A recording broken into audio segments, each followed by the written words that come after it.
Hi, everyone. Thanks for stopping by my channel today. My guest is friend Chuckk Gerwig. He's here talking about his adventurous life these days. Chuck's always had a pretty adventurous life, actually. Chuckk, let's talk a little bit about when we first met, which Sure. was when you were in high school, right? I was in high school. I'm thinking that it was about 1976, probably. Probably, yeah.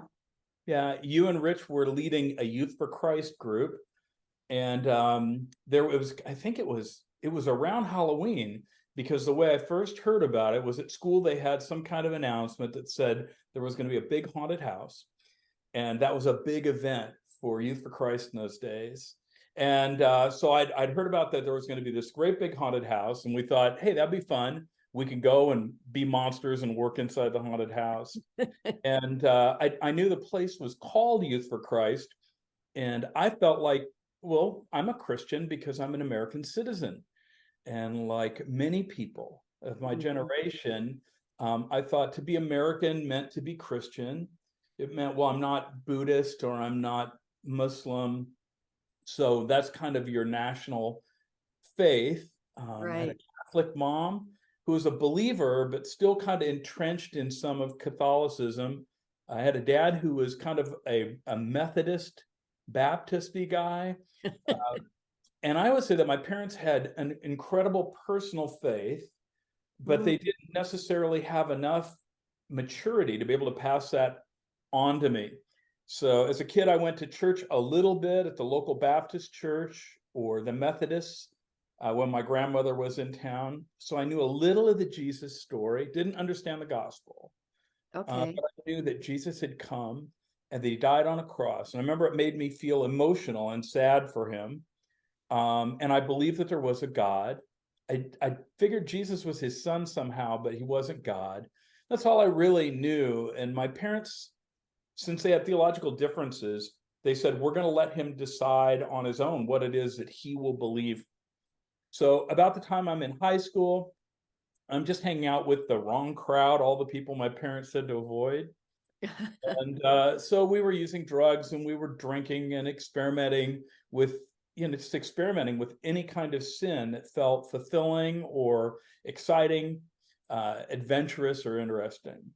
And so in that framework, I heard about this haunted house. And Which so, isn't exactly a Christian thing, you know? yeah, it's controversial in some ways as to whether Christians should engage in Halloween or not.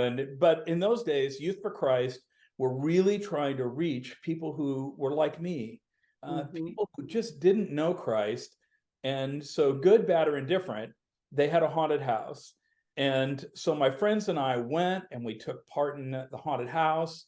And we were excited because there were girls there, and girls were a big drawing point and still are for young men.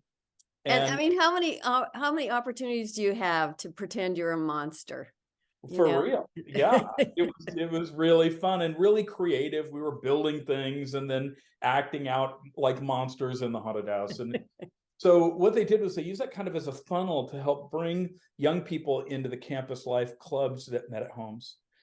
And Rich and Cheryl had a campus life club. Rich was a campus life director.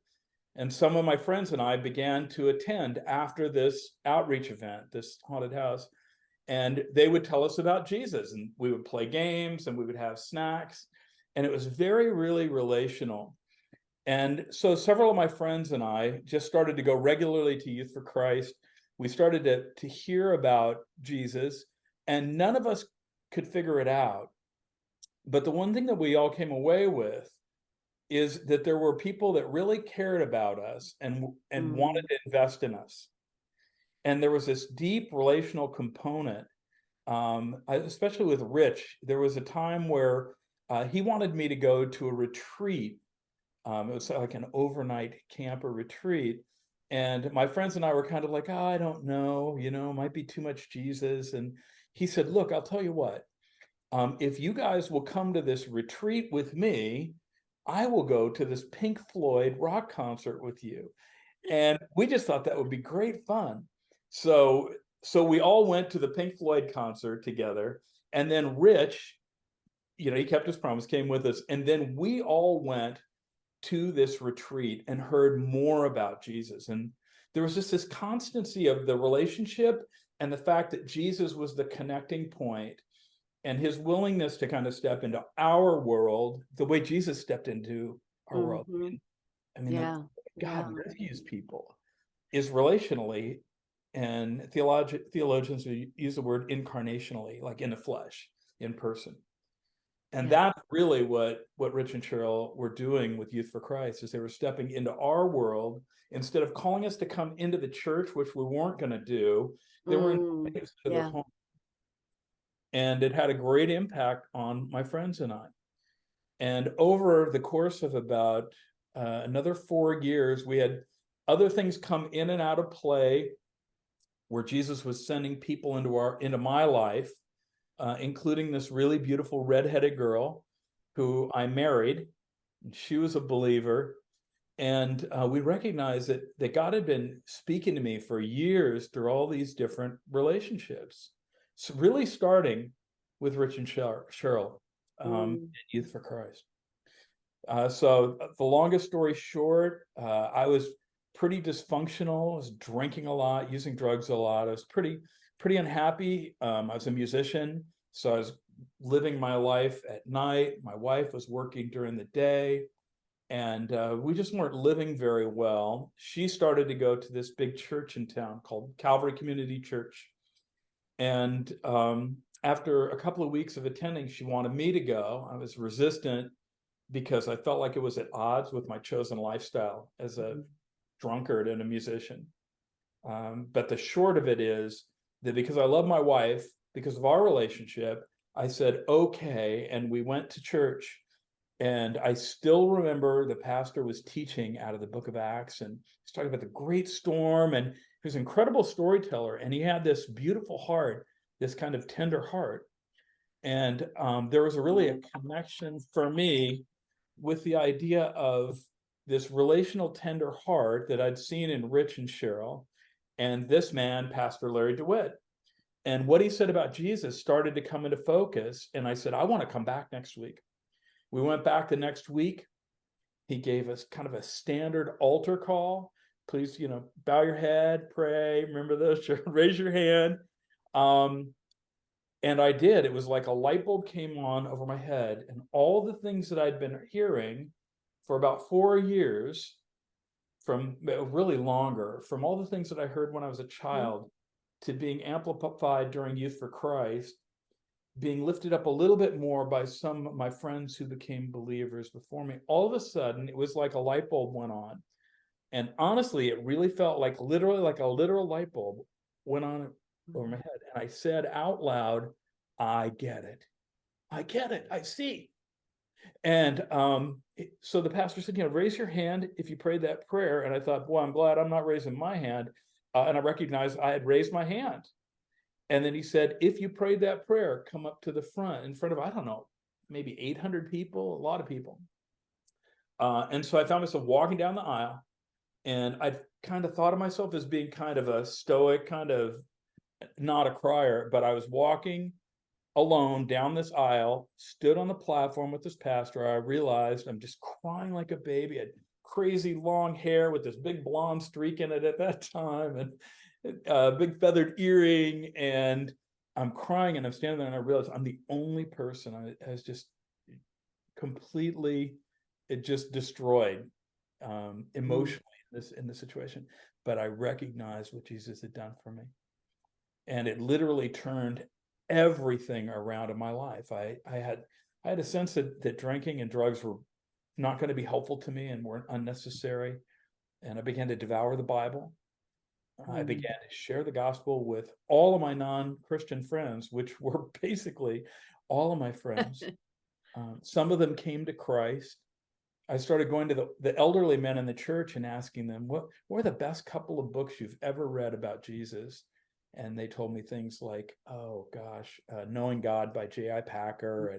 And I started to consume that and just consume the Bible and lead friends to Christ. And a couple of months after coming to Christ at this church, the pastor had something at his home that was called the church chat. And I at the church, remember those. Yeah. remember those at Yes. Larry's house? Yes.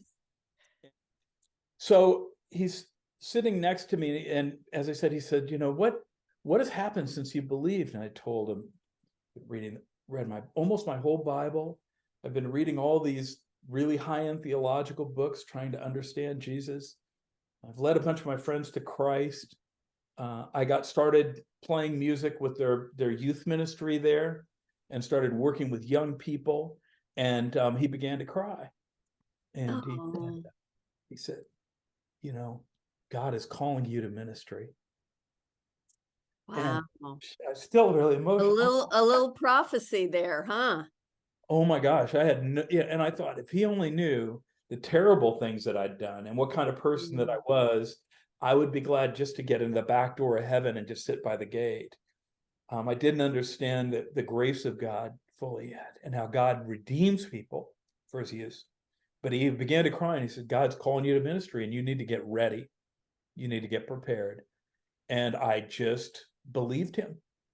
And so I enrolled in Bible school online, and he got me being discipled by a church planter who took me to plant a church with him. And next thing I know, I was their youth pastor. And then the next thing I know, I'm working for Rich at Youth for Christ. And it was really an amazing change. You were diving into scripture, you were learning a lot. You also got some schooling, right? Right. Yeah. Back in those days, I was playing music at night. I was working as a full-time youth pastor in the day. My wife and I owned a dry cleaner, which I was in and out of there. And so trying to think about going to seminary or Bible school we weren't sure how we were going to do all that.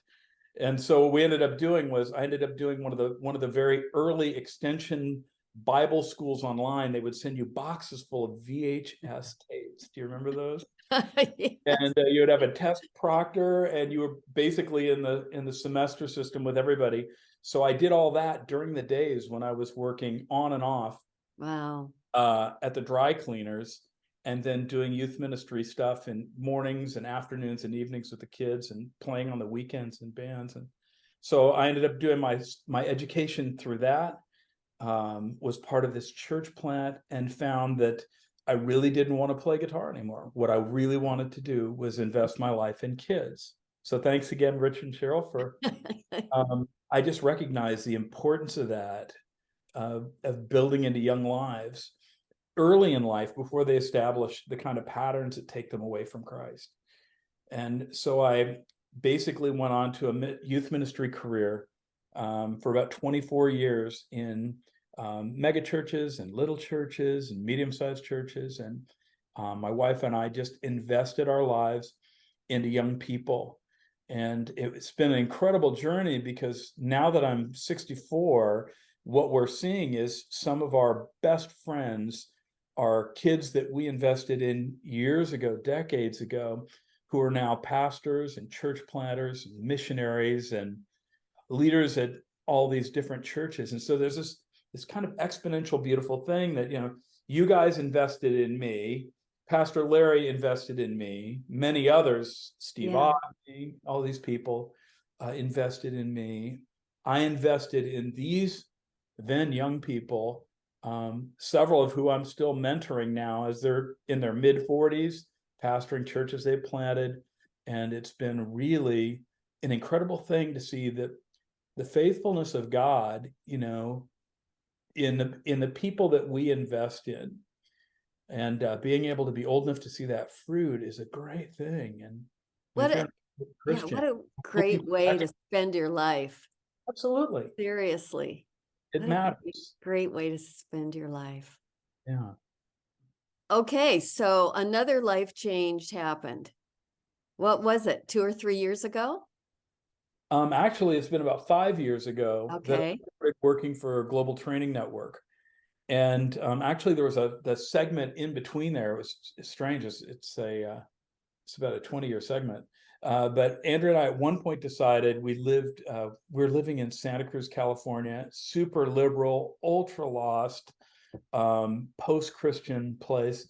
And we really sensed the need for Bible teaching churches that were relevant to local culture. So we actually spent a bunch of time, about 20 years. We planted a church, or about 13 years, actually, I'm sorry. We planted a church, led a church there. And the whole time I was still going off doing these missionary things, trying to invest in other leaders in the way that I had in youth, trying to mentor and equip leaders. And so I've been involved in missions forever, alongside planting and pastoring our little church in Santa Cruz. And in 2019, I went to Ethiopia with some friends from an organization called Global Training Network. And their idea was that most of the world cannot get any kind of biblical education. They can't afford it. It's not available locally. They can't leave work to do it. And there's just no tools in their language. So the president of this organization was a friend, and he said, you should really come with us. I think that you have something to offer to the world as a now mature and experienced pastor of, whatever it is, 40 years or almost 40 years. And so I went with him to Ethiopia in 2019. And the goal was for me to go and teach a class on, I think it was a Theology 1 class, the theology of the Bible, the Father, the Son, and the Spirit. And while I was there, the president said, hey, would you like to teach a class? You're pretty adept at speaking in front of people and preaching. Would you like to teach a class on how to interpret the scripture for the preparation of sermons? And I said, yeah, I would love to do that. So he said, why don't we do that together? And by the next morning, he says, why don't you just do it? And, and so Wow. I said, okay. And so I was in a room with multiple rooms over the week, but there'd be like 25 or 30 students at a time. And we're teaching them, how the Bible changes lives and how you can teach it in such a way that it applies to people's lives and will transform them. And I realized that I really, really enjoyed teaching that particular subject more than anything, because I really believe that the Bible changes lives. Yeah. So I found myself in Ethiopia excited about teaching people about how they can transform lives through the scriptures. The next morning, I had breakfast with the president of Global Training Network, and he said, I think your most significant work is not behind you, but is ahead of you. I want to challenge you to stop being a local pastor and to change your direction for this last quarter of your life and travel around the world into places where people can't get a biblical education and help them to learn the things that God has taught you through experience and schooling. And so I did. And so now 5 years later, we've been in, I don't know how many countries all over Africa, Southeast Asia, training people how to be a pastor, how to understand the Bible, and how to train their other people in their country. And it's been the most significant thing I've done yet. So that's where I'm at. That's where God has led me. And so I'm working with our Global Training Network now as a missionary, training majority world pastors so that they can train their countrymen. And God's doing a great thing. So Rich and Cheryl, thanks for being so much a part of the beginning of that. I'm so grateful that just kind of the simple things we did at the beginning when we really were kind of just stumbling through youth ministry ourselves. We were in our 20s. We didn't have a huge idea of what we were doing. So I'm really glad to hear that. I'm glad to hear that. I'm most excited though about the legacy that you're leaving here. And in these last few years, what is your vision for the harvest, for what you want to see happen? Right. Well, I think that if you're an older person like me, if you're in your 60s or beyond, you need to recognize that we have more wisdom, less energy, but you have more wisdom and experience, and it is not time to retire from the spiritual life. It's not for me either. So my desire is to do what Paul told Timothy to do. Paul 2 Timothy 2:2, Paul says, the things that you've heard me say in the presence of many witnesses, entrust to reliable people who will also be qualified to teach others. 2 Timothy 2:2, kind of my life verse now. Okay. So at this point, I want to take what God has given me, give it to others who will train others so that God's people will go forth and make a difference in the world. And so I hope that that's, if you're an older person, recognize you're not done yet. You're in a new season where you can make a difference by passing on what God has passed on to you to those who can pass it on to others. That's his plan. That's mine. Yeah, definitely.